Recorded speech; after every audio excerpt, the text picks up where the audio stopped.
Hi there, good afternoon. I'm Sheila Maria, and it's wonderful to be with you.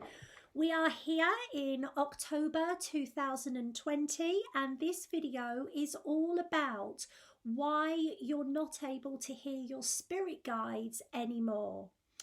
So, there are really four reasons for this. The first reason will be is that your guides have changed. And what you may not realise is that you've got an awful lot more guides than you think. It used to be the norm that you would have like a gatekeeper guide, perhaps a healing guide, and perhaps an animal guide. But the average empath actually has around 25 guides.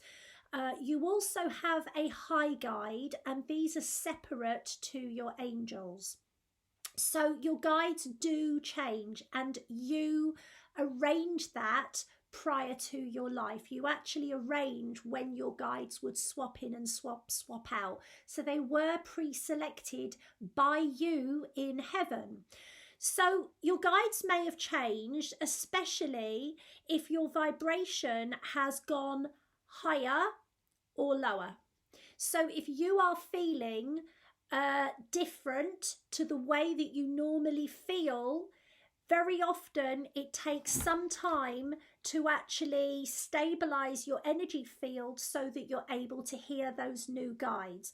And if your vibration has gone up, it's very, very common that the second reason will apply as well, which is if your vibration has gone up, your gifts have probably changed. So when I talk to people about their gifts, I look at their spiritual gifts and I look at their psychic gifts, which are at two different levels. And you've always got two which are higher and work together, and two which are lower. So for example, your clairsentience may be helping you to see. Your claircognizance or your knowing may be helping you to hear, and that might be the different way round than it was prior. So if your vibration has gone up, it's very, very common, if I were developing you, that you're either operating through your spiritual gifts rather than your psychic gifts, and that your first two clairs have actually changed sequence. So that's another reason why you may not be hearing your guides anymore. The third reason that you may not be hearing your guides is that you're unconsciously blocking them because there's a part of you that is worried about what you might hear. Perhaps there's a situation in your life that worries you, and you're scared about what they might say. So you're unconsciously putting a block up to your clairaudience within your aura.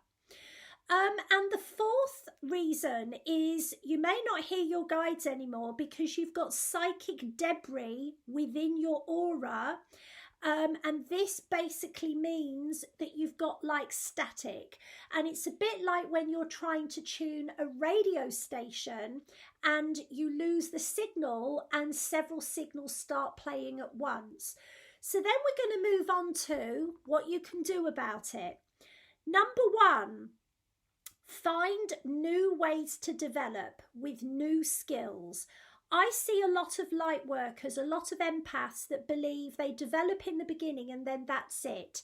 That's like doing, going jogging for a month and then you think that's enough, that's it. Well, your flabby bits, I promise you, will soon come back.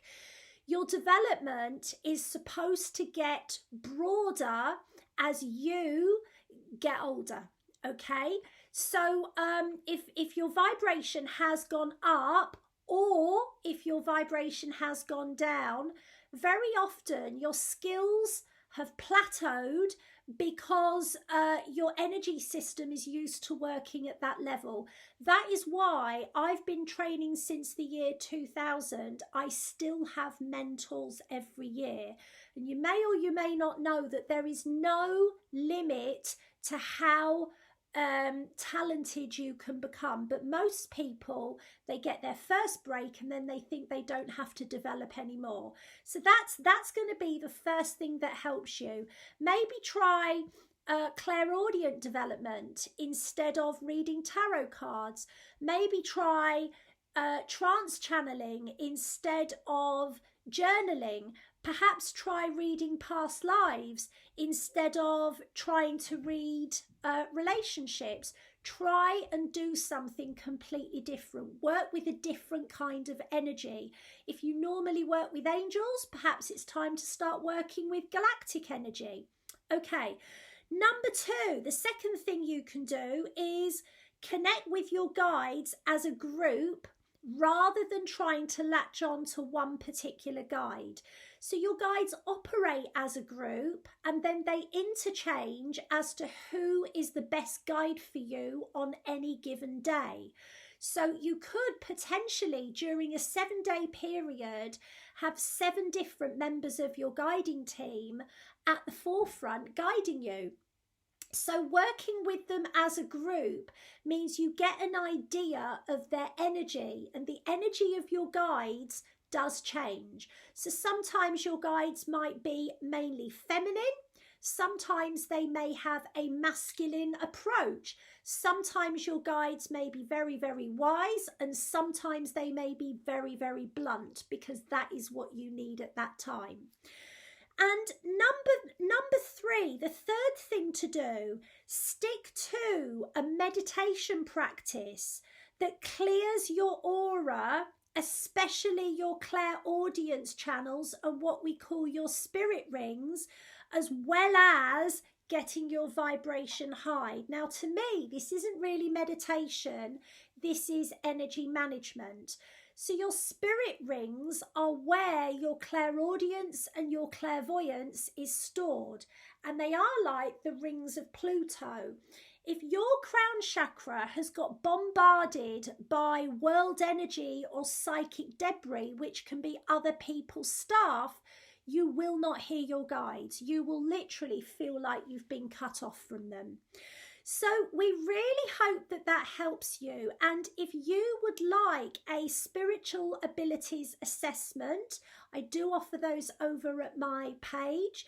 And I also offer development for trance channeling, messaging, reading timelines without cards, working with unicorns, aliens, angels and collectives. That is what we do here at Planet Sparkle. So if you would like some help, you can find out about my information over at www.sheilamaria.com/work with me.